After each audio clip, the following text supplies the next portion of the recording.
আসসালামু আলাইকুম প্রিয় দর্শকবৃন্দ, আমরা চলে আসছি ইউসুফ সাহেবের সেই বাংলা বাড়িটির মধ্যে। আপনারা দেখতেছেন, তবে অত্যন্ত দুঃখের বিষয় হচ্ছে আমরা সবাই মিলে আসছি নামাজ পড়ার পর এখন আমরা ভিতরে প্রবেশ করার উদ্দেশ্যে আসছিলাম, কিন্তু দুঃখের বিষয় আমরা আসি দেখি গেটের তালা মারা। এখন আমরা অনেকক্ষণ তাই এখানে ওয়েট করতেছি। আপনারা দেখতেছেন সীমান্ত অনেক কিরকম লাগতেছে। দুঃখের বিষয় এটা যে আমরা আইনা পরেও দেখতে তালা মারা। হ্যাঁ জাভেদ, কি কস? দুঃখের বিষয় ঢুকতে হইতেছে না এসান?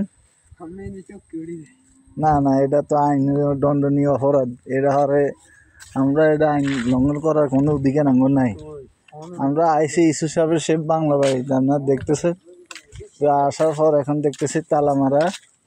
আমার মনে হয় হয়তো ভাত খেতে গেছে, খাওয়া দাওয়ার পর ওনারা কে জানি গেট খোলে কিনা, না আজকে বন্ধ থাকে। আজকে শুক্রবার, আজকে এই দেখতেছেন ভিতরে ফুল ছেঁড়া নিষেধ।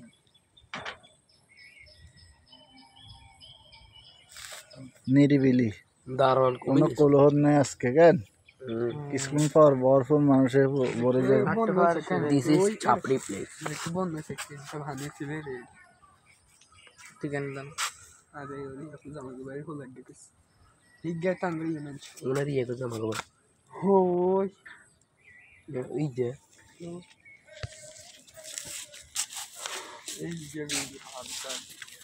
আমার কিরবি আইসো তো এত কষ্ট করে যদি চলে যায়। হ্যাঁ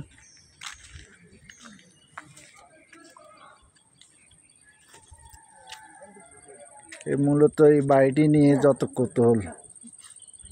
এই বাড়িটি মূলত একটা পুকুরের মাঝখানে আপনারা দেখতেছেন, এটাই সেই বাংলা বাড়ি, যে বাড়িটি ইদানিং ভাইরাল আপনারা দেখতেছেন।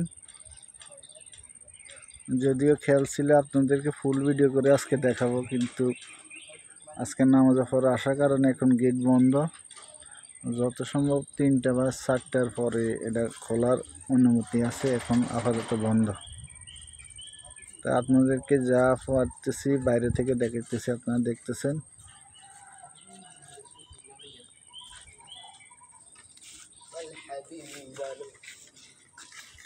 জন্না দুই না জলা চলে না তবে